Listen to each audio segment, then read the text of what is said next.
Assalamualaikum warahmatullahi wabarakatuh. Eh, Kami dari kelompok satu mata kuliah pemrograman berorientasi objek dengan dosen dosen Bapak Topik ingin mempresentasikan hasil proyek kami, yaitu pengembangan aplikasi pemesanan token listrik menggunakan Java. Sebelumnya, perkenalkan perkenalkan saya. Nama saya Muhammad Ali Vigo Yogatura. Lalu ada rekan saya yaitu Ajel Fabian Azmi, Cahya Kamila, Melati Nur Esa, M. Huan Nur Asyari, dan yang terakhir Muhammad Farel Alat. Nah, langsung saja kita masuk ke pembahasan mengenai proyek kami. Untuk pembahasan pertama akan dijelaskan oleh rekan saya, yaitu Melati Nur Esa. Kepada Melati, saya persilahkan. Baik, terima kasih. Nah, sebelumnya, di dalam program ini terdapat beberapa package dari kelas Java yang telah diimpor. Di antaranya, kita mengimpor Java SQL yang terdiri dari drive dan Java util properties, lalu mengimpor Java SQL result set, mengimpor Java Swing, mengimpor Java AWT, lalu mengimpor Java AWT event yang terdiri dari action event dan action listener. Lalu yang terakhir kita mengimpor Java util random. Setelah itu, di sini kita juga membuat kelas data yang di dalamnya juga memiliki subclass atau kelas lain yang bernama database. Nah, kemudian di dalam kelas database ini dibuat database konstan yang akan digunakan untuk konfigurasi database. Di dalamnya itu terdiri dari database driver yang tersimpan untuk MySQL, lalu database URL yang disimpan ke dalam database MySQL menggunakan protokol JDBC MySQL dengan nama database token listrik. Kemudian terdapat username yang menyimpan nama pengguna, password, dan maxpool yang akan digunakan untuk menyimpan maksimum koneksi. Di sini kita menyimpan jumlah maksimum koneksinya sebanyak 250. Setelah itu, kita juga membuat beberapa objek yang terdiri dari connection, properties, dan statement.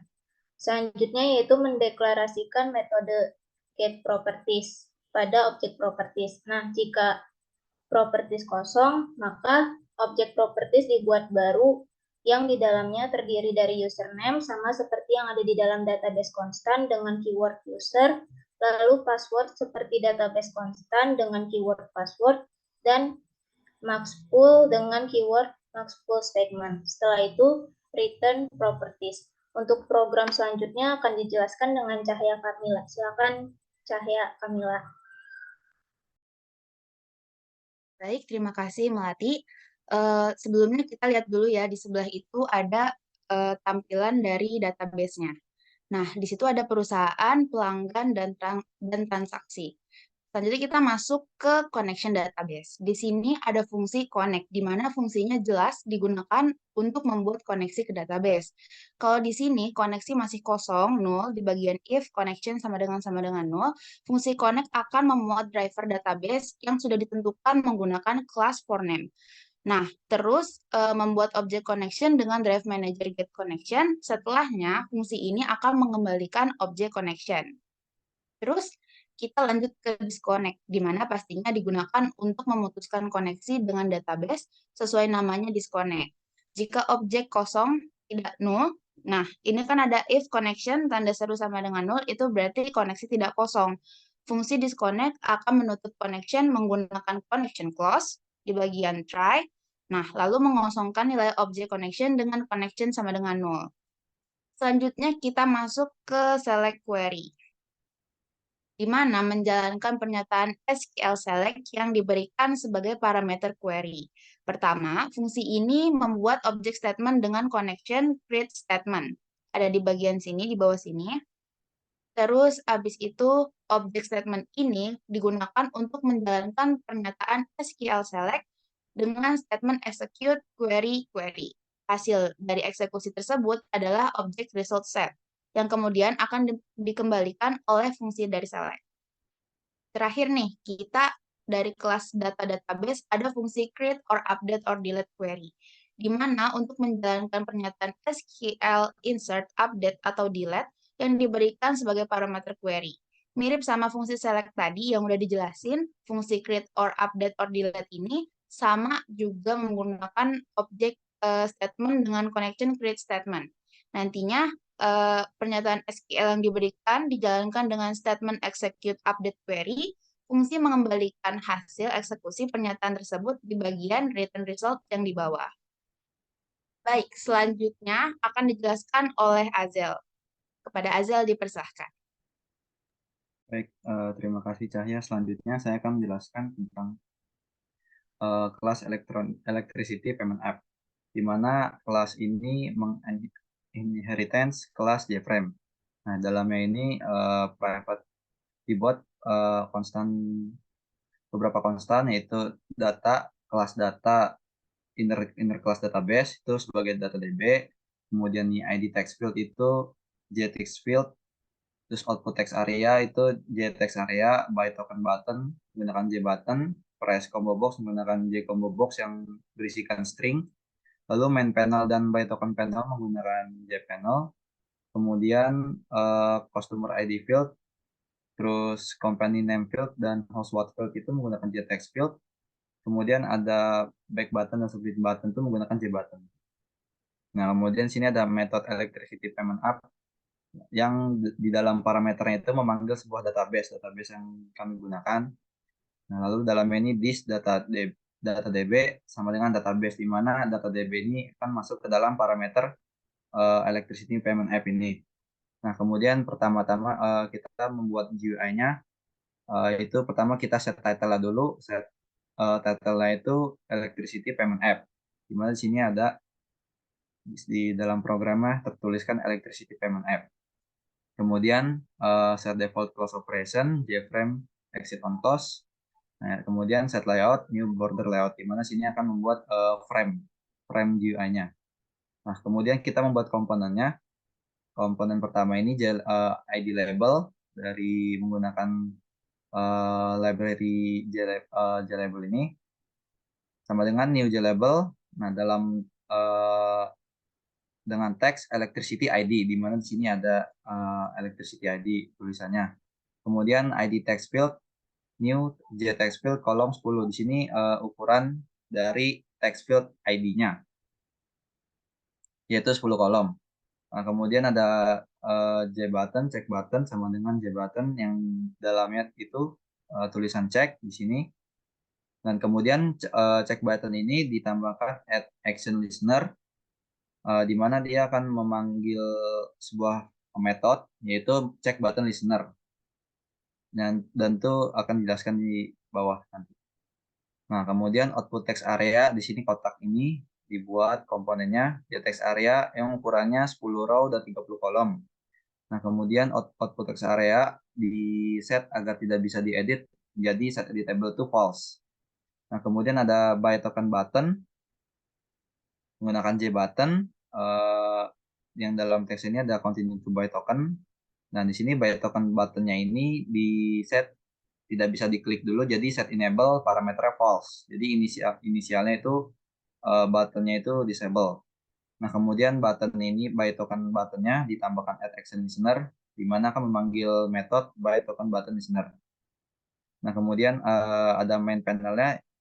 Kita membuat panelnya, ini adalah main panel, di mana main panel ini sama dengan membuat panel J panel new border layout. Kemudian J panel input panel sama dengan new J panel. Nah, di sini main panel ini input panel dimasukkan ID label, terus dimasukkan juga ID text field, dan dimasukkan juga check button. Nah, kemudian main panel ini dimasukkan juga input panel. Input panel ini bagian sini, di mana border layoutnya itu north. North itu berarti di atas. Kemudian main panel add JScroll pen, output text area. JScroll pen ini jadi misal kalau teksnya panjang jadi bisa di scroll. Nah, di mana border layoutnya itu center, jadi penempatannya itu di tengah-tengah. Kemudian main panel add by token button. Nah, by token buttonnya nih dimasukkan border layoutnya tuh south itu berarti di bawah. Nah, kemudian membuat panel by token. Di sini saya masukkan dulu ininya ID-nya biar masuk ke by token panel. Ya. Sini ini adalah by token panel. Jadi di sini by token panel new J panel, new grid layout, row 5 kolom 2. Lalu dalamnya ini by token panel ini ada label customer ID seperti ini. Terus ada customer ID field-nya, kotak ini di mana ada isi teks dari itunya. Nah, ini ukurannya 10. Kemudian field ini tidak bisa diedit. Jadi kita set editable tuh parameternya false. Sama juga dengan company name, host what, dan price. Nah, price ini by token panel .add label text price, sini price. Nah, di sini price ini menggunakan array di mana akan menyimpan beberapa value yang dimasukkan dalam codingan. Yang dimasukkan ini adalah 25.000, 50.000, 75.000 dan seterusnya. Nah, di mana kemudian price combo box sama dengan new J combo box yaitu memasukkan array price tadi. Nah, lalu by token panel menambahkan price combo. Jadi ketika dipencet ini akan memuncul drop down list seperti ini. Nah, kemudian ada back button di mana menggunakan J button yang teksnya back, kemudian ditambahkan add action listener di mana akan memanggil metode back button listener. Kemudian ditambahkan lagi submit button, new J button, teksnya submit. Lalu submit button ini ditambahkan action listener di mana akan memanggil metode submit button listener. Nah, kemudian set content pane ini untuk ketika membuka programnya dia akan masuk ke main panel. Jadi main panel ketika buka programnya akan masuk ke halaman utama ini. Habis kemudian di pack, kemudian set location relative to null. Berarti artinya itu akan ditaruh ke center. Oke, baik, selanjutnya akan dijelaskan oleh Wan. Baik, selanjutnya adalah private class dari check button listener. Pada bagian public void action perform, kelas ini menangani aksi yang terjadi saat tombol cek ditekan. Lalu, pada id text field .getText digunakan untuk mendapatkan teks yang diinputkan oleh pengguna pada kotak teks dengan nama id text field dan menyimpannya dalam variabel id. Kemudian, di dalam blok try, datadb.connect digunakan untuk terhubung ke database. DataDB.select digunakan untuk menjalankan query select pada tabel pelanggan dan perusahaan dengan menggabungkan data berdasarkan ID pelanggan. Kemudian, hasil query tersebut disimpan dalam objek result set dengan nama rs. Jika ada hasil, yaitu rs.next, maka mengembalikan nilai true. Kelas ini mengambil data pelanggan dari hasil query menggunakan metode getString dan getInteger sesuai dengan ketentuan dari tipe data masing-masing. Data pelanggan tersebut ditampilkan dalam area teks dengan nama output text area dengan menggunakan metode setText. Lalu tombol continue to buy button to buy token diaktifkan dengan menggunakan buy token button .set enable true sebagaimana gambar codingan di samping. Lalu nilai-nilai data pelanggan juga diatur pada panel buy token menggunakan setText pada customer ID field, company name field, dan host what field. Jika tidak ada hasil rs.next yaitu mengembalikan nilai false, maka pesan menjadi customer not found ditampilkan dalam output text area. Kemudian tombol continue to buy token dinonaktifkan dengan menggunakan buy token button .set enable false. Pada akhirnya objek result set ditutup dengan rs close dan koneksi ke database ditutup dengan datadb.disconnected. Lalu selanjutnya ada private class dari by token button listener. Pada bagian public void action perform, ini menangani aksi yang terjadi pada saat tombol continue to buy token ditekan. Pada metode action content panel diubah menjadi by token panel menggunakan set content pane. Selanjutnya, tampilan diperbarui dengan menggunakan revalidate. Selanjutnya adalah private list dari back button listener. Pada bagian public void action perform, ini menangani aksi yang terjadi saat tombol back ditekan. Pada metode action perform, konten panel diubah menjadi main panel menggunakan set content pen. Selanjutnya, tampilan diperbarui dengan menggunakan revalidate. Selanjutnya akan disampaikan oleh teman saya, Muhammad Ali Vigo. Dipersilakan. Baik, terima kasih Wan. Selanjutnya itu ada private class submit button itu ya. Nah, bisa kita lihat di line 235 itu yang string customer ID sama dengan customer ID field titik get text itu digunakan untuk mengambil nilai yang udah dimasukkan tadi oleh si pengguna pada field customer ID. Nah, lalu di bawahnya tuh yang kode string select price sama dengan string price combo box titik get select item itu buat ngambil data nilai yang dipilih oleh si pengguna dari price combo box tadi itu. Nah, lalu lanjut ke line 239 buat kode string token number sama dengan generate random token number itu digunakan untuk memanggil metode generate random token number yang menghasilkan nomor token secara acak gitu. Nah, lalu di bawahnya itu di yang data db titik connect itu digunakan buat terhubung ke database menggunakan objek data db. Nah, lalu selanjutnya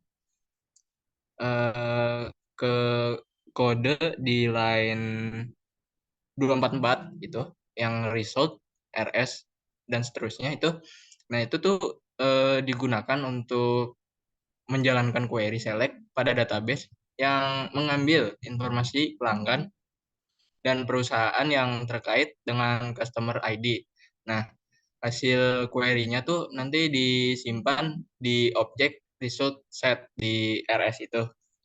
Nah, terus pada kode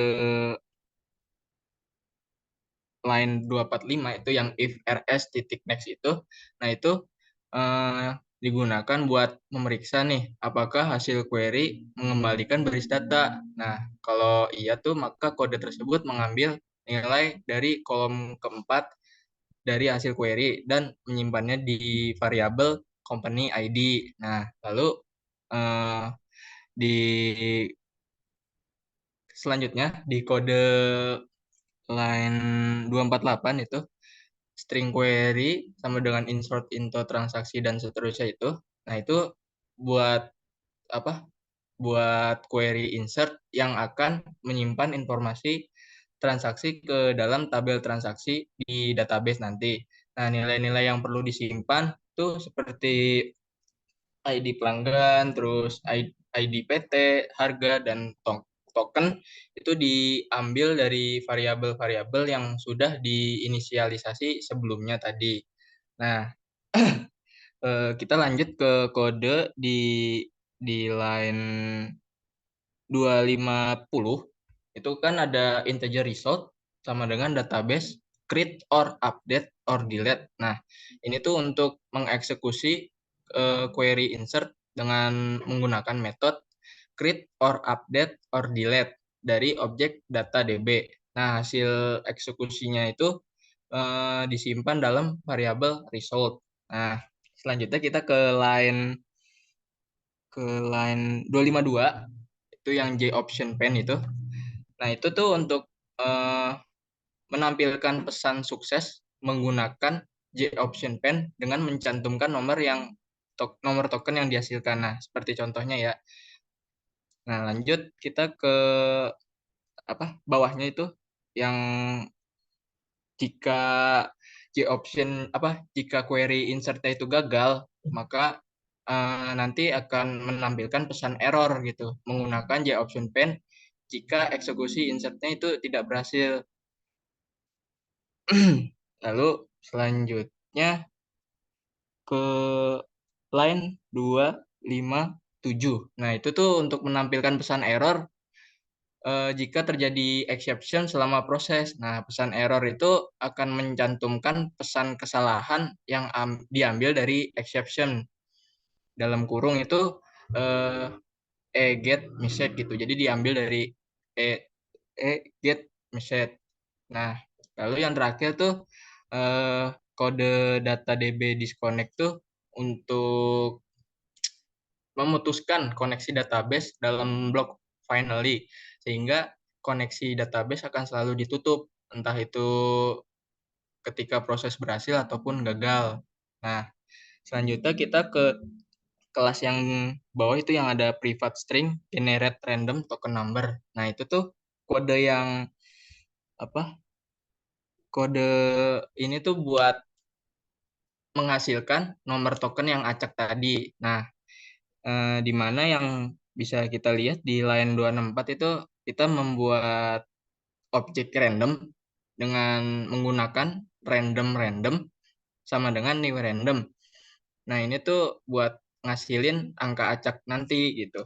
Nah, lalu sebuah objek string builder bernama token number nih dibuat untuk membangun nomor token dengan cara menambahkan digit acak ke dalamnya gitu. Nah, nanti ada perulangan nih, sebuah loop dari kita pakai for buat mengulangi proses sebanyak 12 kali. Jadi ntar tuh angka digit tokennya tuh diulang terus sampai 12 angka gitu, 12 digit. Nah, terus pada eh, random next integer 10 ini untuk menghasilkan angka acak nih antara 0 sampai 9. Jadi buat apa milih angka antara 0 sampai 9 gitu, sampai 12 digit nanti gitu. Nah, setelah perulangan selesai, nomor token yang telah dibuat dalam token number akan dikembalikan sebagai sebuah string menggunakan metode TO T T TO string gitu. Nah, buat selanjutnya akan dijelaskan oleh rekan saya Muhammad Farel. Kepada Farel saya persilahkan. Oke, baik. Terima kasih. Selanjutnya yaitu ada kelas main app. Lalu di bawahnya terdapat metode mainnya. Lalu